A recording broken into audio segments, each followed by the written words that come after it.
Mark Carney is not a bomb thrower by temperament. He is a central banker, a technocrat, a man whose power has always come from numbers, not noise, which is precisely why his latest remarks on Donald Trump's trade war land with such devastating force, because Carney has put into plain clinical language the one fatal assumption that underpinned the entire America First project, a belief so deeply embedded in Trump's worldview that he never even recognized it as a gamble, let alone a mistake, and yet it is the very assumption that turned his trade war from a show of strength into a slow-motion act of national self-harm.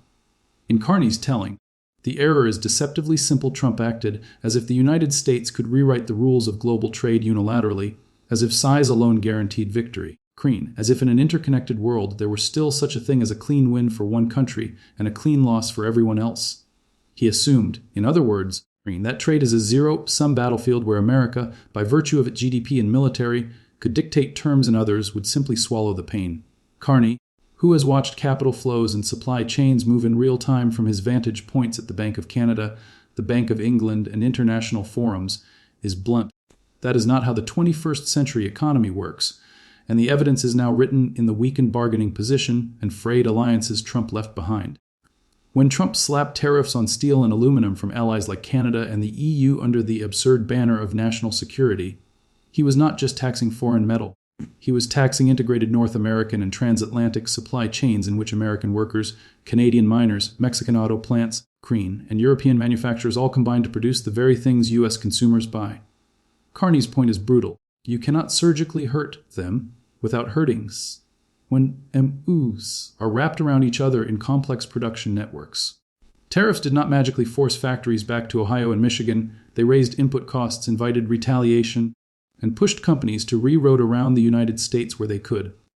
Trump's fatal assumption, Carney argues, was that the rest of the world had no meaningful choices, that because access to the U.S. market is valuable, others would absorb any punishment he dished out rather than risk losing it.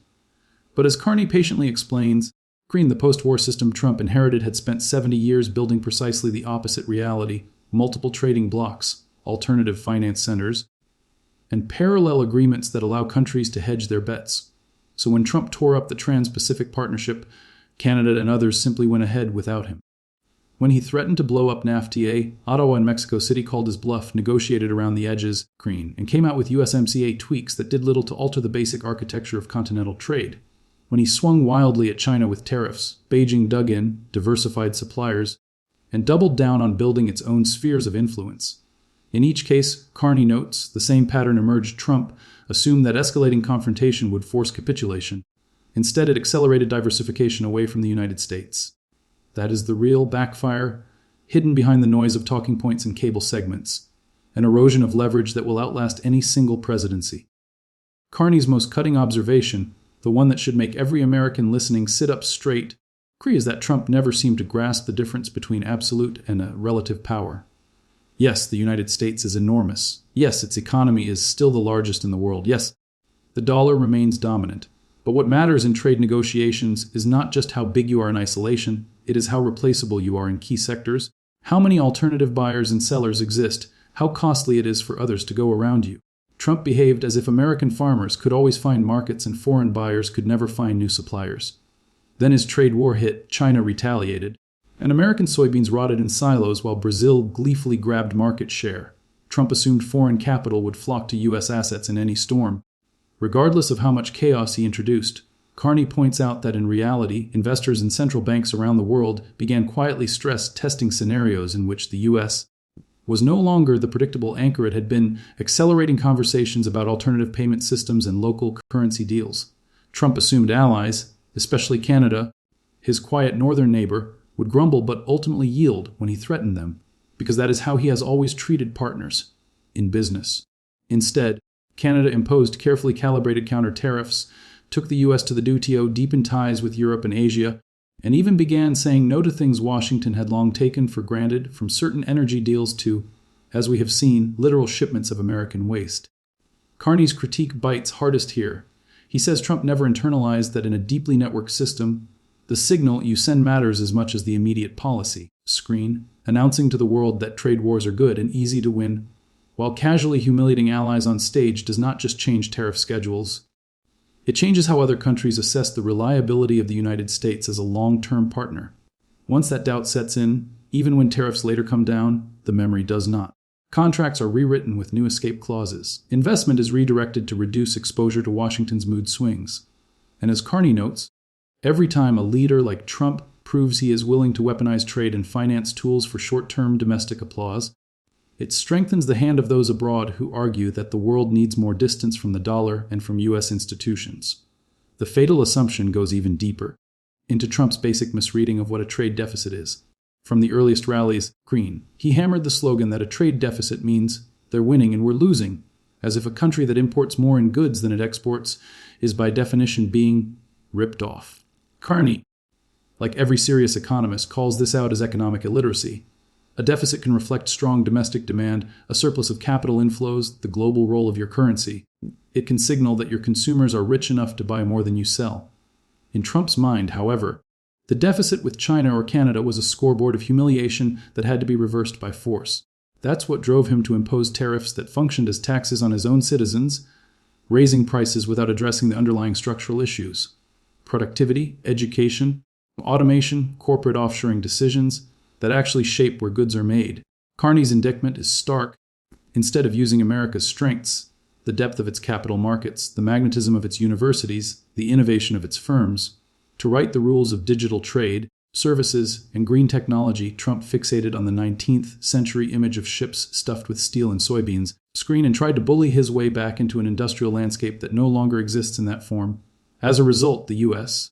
lost precious time just as the global economy was pivoting toward the clean energy race, supply chain resilience, and a new wave of services trade that will define the next generation of growth.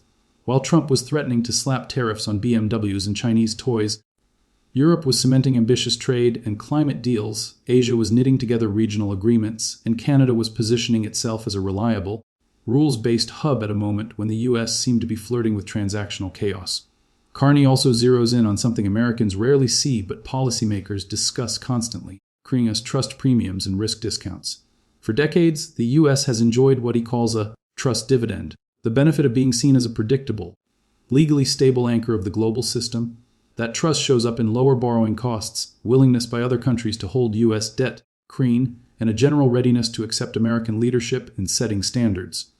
Trump took that dividend and treated it like a bottomless account he could draw on endlessly, assuming that no matter how erratically he behaved, threatening to pull out of NATO, hinting at default, swinging from praising dictators to attacking allies, investors and governments would simply shrug and carry on as before.